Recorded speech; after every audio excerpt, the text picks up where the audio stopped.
നല്ലൊരു റിസൾട്ട് കാണാനായിട്ട് പറ്റൂ കേട്ടോ. ട്രസ്റ്റ് മീ ഗൈസ്, എനിക്ക് നല്ലൊരു റിസൾട്ട് കിട്ടിയതുകൊണ്ടാണ് ഞാൻ നിങ്ങൾക്ക് ഷെയർ ചെയ്യാമെന്ന് വിചാരിച്ചു. Hello, welcome back to our channel. നമ്മുടെ പുതിയൊരു വീഡിയോയിലേക്ക് എല്ലാവർക്കും സ്വാഗതം. അപ്പോൾ തമ്പനിയിൽ കണ്ടപ്പോൾ തന്നെ നിങ്ങൾക്ക് കാര്യം മനസ്സിലായിട്ടുണ്ടാവും അല്ലേ? നമ്മൾ പലരും നേരിടുന്ന ഒരു പ്രശ്നമാണ് മുടിക്കൊഴിച്ചൽ അല്ലെങ്കിൽ മുടി പൊട്ടിപ്പോകുന്നത് അല്ലേ?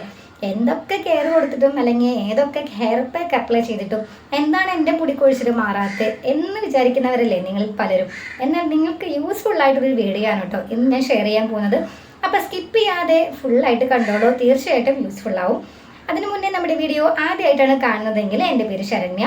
നമ്മളെ ബ്യൂട്ടി വ്ളോഗുകൾ, ഹെയർ ഗ്രോത്ത് വീഡിയോസ് ഒരുപാട് അപ്ലോഡ് ചെയ്ത് നിങ്ങൾക്ക് യൂസ്ഫുൾ ആവുകയാണെങ്കിൽ നമ്മുടെ അക്കൗണ്ട് ഒന്ന് സബ്സ്ക്രൈബ് ചെയ്ത് സപ്പോർട്ട് ചെയ്യാൻ മറക്കരുത് കേട്ടോ. അപ്പോൾ നമുക്ക് പെട്ടെന്ന് തന്നെ വീഡിയോയിലോട്ട് പോകും. അത്യാവശ്യത്തിന് ഉള്ളിലുള്ള മുടിയാണ് എൻ്റെ. പക്ഷേ ഈ ഒരു കഴിഞ്ഞ 1 മന്തായിട്ട് നല്ല രീതിക്ക് മുടി കൊഴിച്ചിലുണ്ടായിരുന്നു. നമ്മുടെ സാധാരണ മുടി കൊഴിച്ചിലിനേക്കാൾ ഡബിൾ ഇരട്ടി എന്ന് വേണേൽ പറയാം. നമ്മുടെ വീഡിയോസൊക്കെ കണ്ടു കഴിഞ്ഞാൽ നിനക്ക് മനസ്സിലാവും കേട്ടോ. കാരണം ഇപ്പോൾ നോക്കൂ, നല്ല രീതിക്ക് ഉണ്ടാവും. ഒരു ഉള്ളില്ല എന്ന് മാത്രമല്ല, കോഴിവാല് പോലെ ആയിട്ടുണ്ട് എൻ്റെ. ആദ്യം തന്നെ ഞാൻ എൻ്റെ ഹെയറിൻ്റെ ഒരു ജേർണി പറയാം കേട്ടോ. ഞാൻ കഴിഞ്ഞ 1 മന്തായിട്ട് എൻ്റെ ഹെയറിൽ ഒരു പാക്കും അപ്ലൈ ചെയ്തിട്ടുണ്ടായിരുന്നില്ല. അതിനൊരു വീഡിയോയിൽ പറഞ്ഞിട്ടുണ്ടായിരുന്നു. അതിൻ്റെ കാരണം വേറെ ഒന്നല്ല, നല്ല രീതിക്ക് മുടി കൊഴിച്ചിലുണ്ടായിരുന്നു.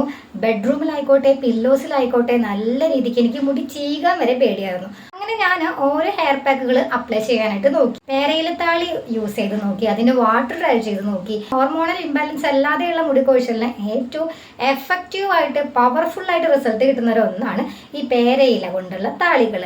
അതൊക്കെ ഞാൻ ട്രൈ ചെയ്ത് നോക്കി. വീക്കിലി ഒരു ട്രൈസും വെച്ച് ഞാൻ ട്രൈ ചെയ്ത് നോക്കി. എനിക്കൊരു റിസൾട്ടും കിട്ടുന്നില്ല. മുന്നത്തേക്കാൾ അപേക്ഷിച്ചിട്ട് ഒരു റിസൾട്ടും കിട്ടുന്നില്ല. അങ്ങനെ ഞാനൊരു പാക്ക് ഒന്നും ഞാൻ ട്രൈ ചെയ്യാതെയായി. പിന്നെ ഞാൻ വിചാരിച്ചു ഒരു ഡോക്ടറെ കൺസൾട്ട് ചെയ്യാമെന്ന്. നോർമൽ മുടി കൊഴിച്ചിലിനേക്കാൾ ഡബിൾ ഇരട്ടിയായിരുന്നു എൻ്റെ മുടി കൊഴിച്ചിൽ. അതുകൊണ്ട് എനിക്ക് നല്ല രീതിക്ക് ടെൻഷൻ ഉണ്ടായിരുന്നു. എന്നിട്ട് ഞാനൊരു ഡോക്ടറെ കൺസൾട്ട് ചെയ്തു കേട്ടോ. ആ ഡോക്ടർ എനിക്ക് HB ചെക്ക് ചെയ്യാൻ പറഞ്ഞിട്ടുണ്ടായിരുന്നു. അപ്പോൾ ഹോർമോണൽ ഇംബാലൻസ് കാര്യങ്ങളുണ്ടോ എന്നുള്ളത് ആദ്യം ചോദിച്ചിട്ടുണ്ടായിരുന്നു കേട്ടോ. അപ്പോൾ തൈറോയ്ഡ് ചെക്ക് ചെയ്തിട്ടുണ്ടായിരുന്നു. PCOD പ്രശ്നങ്ങൾ കാര്യങ്ങളൊന്നും ഉണ്ടായിരുന്നില്ല. പിന്നെ ഞാൻ HB ഒന്ന് ചെക്ക് ചെയ്തു. HB ചെക്ക് ചെയ്തപ്പോഴാണ് എനിക്ക് കാര്യം ഡോക്ടർ എനിക്ക് പറഞ്ഞു തന്നത്. HB നല്ല രീതിക്ക് ലോ ആയിരുന്നു. അതുകൊണ്ടാണ് എനിക്ക് മുടി കൊഴിച്ചിൽ നല്ല രീതിക്ക് വന്നത് എന്നതാണ് കേട്ടോ. അപ്പോൾ ഒരു 1 മന്തായിട്ട് ഞാൻ അയണിൻ്റെ മെഡിസിൻ എടുത്തു തുടങ്ങി. പക്ഷെ ഒരു 2 ആഴ്ച വരെ, എനിക്ക് 2 ആഴ്ച മെഡിസിൻ എടുത്തിട്ടുള്ളൂ. നല്ല രീതിക്ക് ചേഞ്ചസ് ഉണ്ട് കേട്ടോ എനിക്ക്. ഞാൻ ഹെയർ പാക്ക് അപ്ലൈ ചെയ്യാതെ തന്നെ മെഡിസിൻ എടുക്കുമ്പോൾ തന്നെ നല്ലൊരു വ്യത്യാസമുണ്ട്. അപ്പോൾ നിങ്ങൾ പലരും ചിലപ്പോൾ എനിക്ക് തോന്നുന്നു ഹോർമോണൽ ഇംബാലൻസ് കൊണ്ടായിരിക്കാം നിങ്ങൾക്ക് മുടി കൊഴിച്ചിലുള്ളത്. എന്തായാലും HB അല്ലെങ്കിൽ PCOD, തൈറോയ്ഡ് ആ വക പ്രശ്നങ്ങളുള്ളവരാണ് നിങ്ങളെങ്കിൽ എന്തായാലും ഒരു ഡോക്ടറെ കൺസൾട്ട് ചെയ്യുക. എന്നിട്ട് ഹോർമോൺ ഇംബാലൻസ് അല്ലാതെ ഉള്ള മുടി കൊഴിച്ചിലാണോ എന്നുള്ളത് ചെക്ക് ചെയ്യാൻ മറക്കരുത് കേട്ടോ. അങ്ങനെയുള്ളവരാണെന്നുണ്ടെങ്കിൽ നിങ്ങൾ തീർച്ചയായിട്ടും മെഡിസിൻ എടുക്കേണ്ടതാണ്. നല്ലൊരു റിസൾട്ട് കാണാനായിട്ട് പറ്റൂ കേട്ടോ. ട്രസ്റ്റ് മീ ഗൈസ്, എനിക്ക് നല്ലൊരു റിസൾട്ട് കിട്ടിയത് കൊണ്ടാണ് ഞാൻ നിങ്ങൾക്ക് ഷെയർ ചെയ്യാമെന്ന് വിചാരിച്ചത്. എന്തായാലും ട്രൈ ചെയ്ത് നോക്കും. പിന്നെ കുറേ കാരണങ്ങൾ കൊണ്ട് നമുക്ക് മുടി കൊഴിച്ചിൽ വരാൻ ചാൻസസ് ഉണ്ട് കേട്ടോ.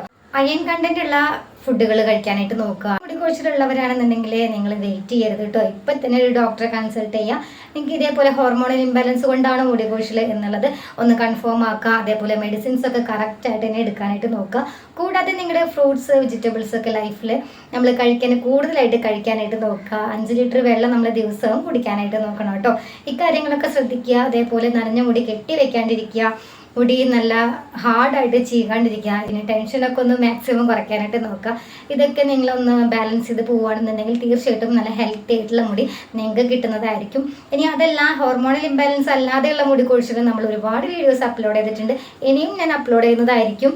ഈ ഒരു 1 മന്തിൽ ഞാൻ കംപ്ലീറ്റ് ഈ അയൺ മെഡിസിൻ എടുത്തതിന് ശേഷം ഞാൻ നല്ല രീതിക്ക് വീഡിയോസൊക്കെ അപ്ലോഡ് ചെയ്യുന്നതാണ് കേട്ടോ. അപ്പോൾ എന്തായാലും ട്രൈ ചെയ്ത് നോക്കുക, നിങ്ങൾക്ക് യൂസ്ഫുൾ ആയിരിക്കും. അടുത്തൊരു അടിപൊളി വീഡിയോ എടുക്കുന്നവരേക്കും ലവ് യു ആൻഡ് ബൈ.